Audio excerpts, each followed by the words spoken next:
What's up, you guys? My name is Mr. Wolf, and welcome back to Devil May Cry 3 Dante's Awakening Special Edition, a bonus episode on this episode. So last episode we finished up the game completely, we were all done, and originally I was just gonna leave it off there. But this last episode, this is gonna be the last video. I'm recording of this game. The last episode, we are going to explore a little bit on Vergil. So as you can see, I finished up the game, Vergil's campaign, yesterday, as well as fully leveling up his style. Basically, what I did was that I basically just leveled him up completely, and just decided to just go ahead and just play the game, like in my free time to like get an experience of it. I'm glad I did, because there was a lot of stuff in it that Vergil's campaign I actually felt was harder than Dante's, and I'll explain that as we go. And as a result of completing the game, as you can see, we got a costume for Vergil. This is basically like, I guess you would call it like coatless Dante, but in this case, this is coatless Vergil, so he's just wearing his vest, as well as his amulet, and he's lacking his coat. But anyways, we're going to explore his campaign in a little bit, and let's just go ahead and upload. Wait, what did I... Oh, I hit beat. I hate it when I do that, for like... that I'm not used to this, like, controller layout, so a lot of this stuff is just like, okay, what's what? And we're just gonna experience the first two videos, because we get this cutscene. So, you're looking for the Book of Ancient Legends. The tale of the demon warrior Sparda. That's not what I'm looking for. Leave me. The whole book just disappears. Then what are you looking for? A demon that impregnates a woman, who then bears twin sons. That's the story, isn't it? Leave me. I won't tell you a third time. I love how it doesn't even look at him. It's just like, just leave me in peace. People inherently fear evil. However, occasionally, a person may become seduced by evil. Now his attention's been drawn. What are you getting at? Share with me the story of Sparda.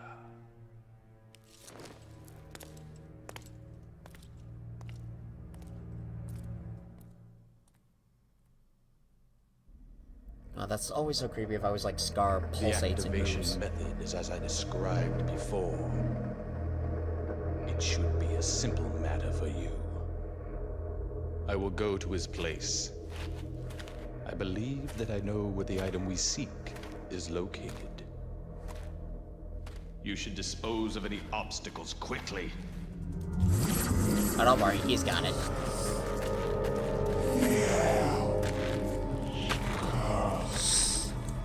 I love it that in a way this is like a further introduction to like what Vergil's capable of. Just look at him. He's outnumbered. Yeah, he doesn't even flinch. Instead, he's just like annoying pests. And then we get to see his level of badass.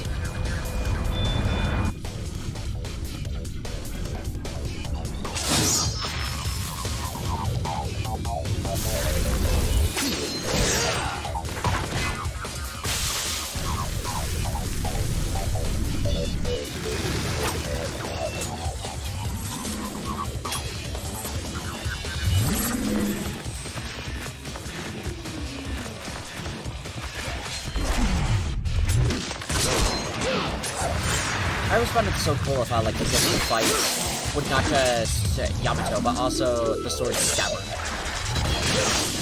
It, like, shows, like, the amount of skill Vergil possesses.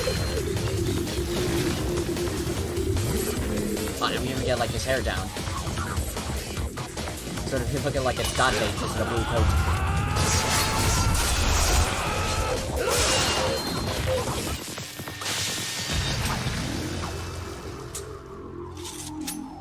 I don't know if that style of sheathing the sword is possible. And just casually flips his hair back.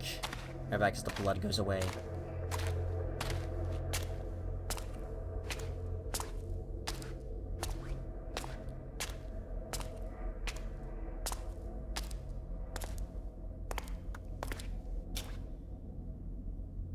It begins. So it does. Alright, so mission start. Okay, we won't really be doing any customization considering I've updated everything. Ah, damn it, I didn't do multiple cuts. Oh, but I did do them a lot though. That's good. So do you think about this Vergil compared to the other ones? Oh, you motherfucker. As you can see, he's got like his basic arsenal from before. We got Yamato, Beowulf, and Force Edge. The combination for Beowulf is not Beowulf, for Force Edge is very different from DMC 4 and 5. And basically what it is that like it starts off basic, like a basic Force Edge one, but then it changes to Yamato, and he switches up to Yamato. I know. Judgment Cut's kind of the same, except I don't have perfect timing. Surprisingly, though, I'm able to do multiple cuts easier on this version than the other one. Which admittedly pisses me off. And also, we got Mirage Swords. But controlling them, it's much harder to do that because like the guidelines don't show of like how I control each of them. All I just know is that like I can fire the blades, and I can also do like his classic like buzzsaw technique. Oh my god, camera, please show me where I am. But it does have like the other sword abilities, such as like the Blistering Rain and also the like sword projectiles. But I don't know how exactly I activate those. It does, so it's a bit confusing on that. We also don't have very many combinations with Beowulf in this version, unlike Dante. And Dante, since this is more of a powerhouse, but it's more of like some of the basic moves.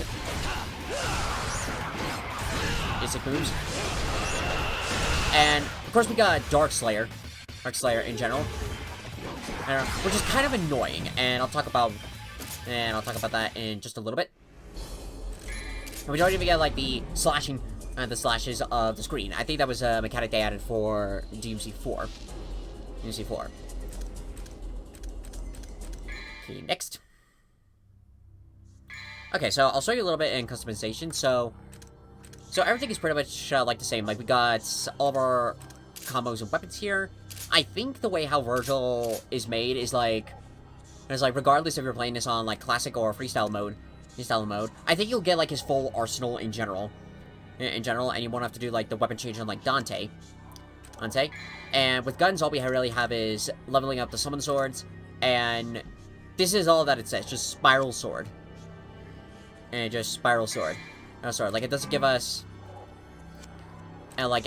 like any information, so I don't know how exactly to trigger the other moves. It's a lot more complicated with this one compared to the other one. But anyways, back with the techniques that Vergil can do, it's actually pretty unique. So say for instance, I was like just playing this game, and that I was just playing as Vergil. All these attacks, even if you have enough red orbs available, a unique thing that they did was that like they were highlighted in yellow, and they said, and like when you went to click on them to like purchase them, they said it's just like not at the appropriate level to achieve each move. So in a way, it's what sort of motivates you to like level up Dark Slayer style. Like the more you level it, like as we can see here, and as we got like air trick for level 1, instantaneously teleported to a spot directly near an enemy. Enemy at level 2, trick up, instantaneously teleport to a spot directly above where you were standing. Basically, it was like the alternate version of doing the high jump for Vergil, and then trick down. I don't know why this one is. I don't know why this one is in here. That's just how it is. That's how it is. But what's, but as I said, what's kind of cool is that, like, they made it for where, for, like, Vergil's, like, not at full power. And that, you need to, like, level Vergil up in order to gain the rest of the moves. Let's see, do I want to do any... Ah, sure, why not? Let's get full Devil Trigger for Vergil. I'll get full Vitality for him next time. Now, anyways, back with the mission starts. Taking a look at Devil Triggers, we can see the classic style. And same thing like with Dante, 2 different Devil Triggers. Because the next one is basically the same as Yamano Devil Trigger. Just changed up to add Force Edge. And I also tried this game out in Turbo mode. It was okay, but I felt that, like, it drained my Devil Trigger at a much faster rate. So I didn't like that.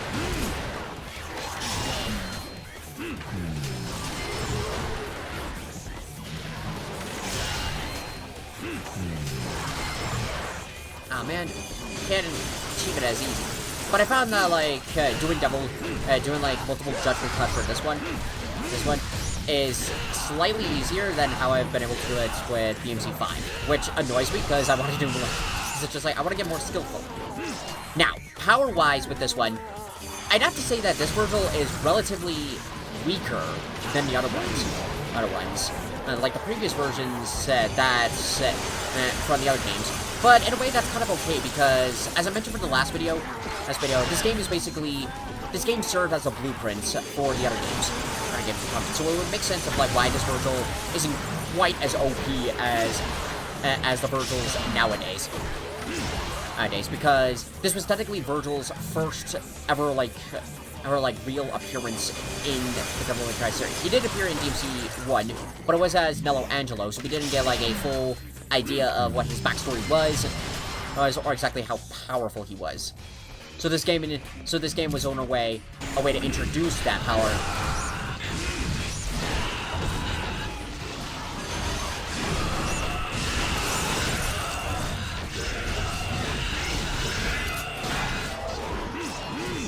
And this game was in a way to introduce that power to Vergil. But I will say that, like, since then, I love it the fact of how Capcom, like, saw like how this Vergil performed and decided that, like, okay, this guy's good, we can make him even tougher. So instead of like some games where they would like nerf the character, well, in some games instead of like lowering down his attacks and everything, they instead decided that like, fuck it, we're gonna make him OP. Okay, so in a way, this sort of serves as like the evolution for Vergil, as I would call it. Do that. And that's, and as you can tell, I have like 2 separate save files for that, and that was because of like when I like started on this. I'm just gonna start the next portion, just so we can see like more combat with Vergil. Again, we're not gonna do a full new like let's play with this. This solely is to just show the combat style, and talk a little bit more about with this Vergil. So another thing that I've learned about in this game is that like it comes with like costumes. As you see, it's easier to do this and to do judgment cuts for this Vergil and Vergil. White. Oh my god, camera, stop. But with the costumes in this game, I thought was really cool that I haven't unlocked a lot of them because I'm on the game more. I have to complete the rest of the modes, and it's really, really hard. Okay, now that that's done, I want to show trick style. So just by doing Darkslayer in regular position, like you can see that like when I just hit it, it just teleports me in place. If I do point forward and hold R1, I like jump in the air. This is basically like equivalent to high jump. If I do it backwards, it pulls me down, which is kind of annoying if there's like multiple enemies as well as enemies in the area, as well as like which direction Vergil is facing. It's kind of annoying. But I saw that like there's a corrupt Vergil skin that with Dante and Vergil, they have like the special skins for like one is like Sparta, or for Dante, for like when he goes double trigger, he turns into Sparta's form. For Vergil, when he gets that coat similar to like Sparta, instead of turning into Sparta, he turns into Nello Angelo, complete with like his combat styles with his big sword, as well as like using his fists and his kicks to fight, which I think is really, really cool. And cool, a nice little additional detail that they did with that. And that's, if I were to give a complaint about this Vergil, aside from not being, well, I can't give too much hate for the fact that he's not overpowered, because, again, this came out in, like early 2000s, but a complaint I would give is the air trick up. This is so annoying. Oh, annoying. That yesterday I was so furious with, like, I think it was mission 17, in that area for where, like, you know, where the blocks are, and you have to, like, jump your way up to get to the top. I hated that. Because Vergil would, like, wouldn't get to that area, wouldn't get to the specific area, so this was beyond annoying. And it pissed me off. So much that I really hated it. And so that is, like, one complaint that I would give. It's sort of, like, lack of air hike with Vergil. That's why he doesn't have that nowadays. I don't know. They did at least improve on, like, his Darkslayer teleportation, so that's sort of a good progress. But just of doing this to get from point A to point B and higher areas was so annoying. Oh, annoying, especially when there were villains in the area, and it's just like, I'm not interested in fighting them. I just want to get from point A to point B, please. So that would be, like, the biggest complaint I would give to this version. It's this version of Vergil, and probably why I'm not gonna do, like, a lot of gameplay mode. I'm probably not gonna do the other gameplay modes with this Vergil, because just of this one mechanic really makes it annoying. Overall, that's gonna pretty much do it for this episode of Devil May Cry 3 Special Edition. Hope you guys enjoyed this video. Again, this wasn't meant to be super long, because this was sort of like gonna be just a quick video of showing with Vergil. Some other stuff that is in sort of like Vergil's campaign instead of with Dante is an iconic boss known as Vante, which is basically Vergil in a red coat. Which kind of makes sense in this kind of game because of, like, the way how Dante was designed in this game, like, when he was first made, is basically, like, selecting one style and 2 guns and 2 melee weapons. So I can see of, like, why he wasn't a boss in this game, because it would basically be, like, what style would he select, what sort of firearms would we give him, and what sort of attacks, and what melee weapons would he be carrying. Now, even though I can kind of see them, like, doing something like that now that they've added in, like, these new stuff, like, able, now we can do, like, the style change and equip all the weapons, I could kind of see them doing a Dante boss in this one now, but from looking at the perspective of back in the day, it makes sense of, like, why it just wasn't involved, that wasn't implemented in that. And overall, that pretty much covers everything with Vergil. That, like, when I did the final mission, I was expected to see, like, these, like, his epilogue again, but surprisingly, it wasn't in it. So we won't be showing that. And overall, in general, there's nothing really else left to do. Like, I did try out Bloody Palace a little bit yesterday, and it was a little weird. So I don't think I'll be doing that again. And the other modes, I'm not too concerned about that. That's too concerned about, like, unlocking some of the other stuff, like the super skins. For Dante, it'd be easy, but for Vergil, again, just like those sections where I have to do the high jump, is so annoying. So I probably won't be doing that for Vergil. I think, to, like, do off the last notes of sort of like, I forgot to talk about this last time, but wanting to, like, replay the game. I do like replaying this game. It's pretty fun. But I don't feel like a super huge need to do it. So, like, don't get me wrong, I really enjoyed this game. This is really fun, and it's a really fun, cool game. But it doesn't have, like, that same energy, to me personally, of the immediate need to, like, replay it over and over again. Like, I will be replaying the game in my free time for the fun of it. But unlike with, like, especially, like, Devil May Cry 5, I don't feel like the desire need to, like, really get back into it. Like, Devil May Cry 5, not only was it, like, the first game, but I remember, like, especially, like, after I finished playing it the first time, I definitely, like, wanted to replay it again and again to, like, re-experience it instead, and I definitely did that a lot, after the Vergil DLC. Vergil DLC came out. this one doesn't have, like, sort of, like, that same energy because of, like, those, it's just sort of, like, those small annoying bits, but, again, from looking at the perspective, like, back when this game first came out, I can, like, give a pass on those, because since this was not only the blueprint for the future Devil May Cry games, but in a way, this was also a blueprint of how they would proceed with Vergil. Vergil. Like, it's basically an evolutionary stage. Like, this one is basically the basic form of Vergil they established. DMC4 was him, they had some of the same moves, but changed it up a bit to, like, really make him strong. And then DMC5, they basically just made him stupidly OP in the best way possible.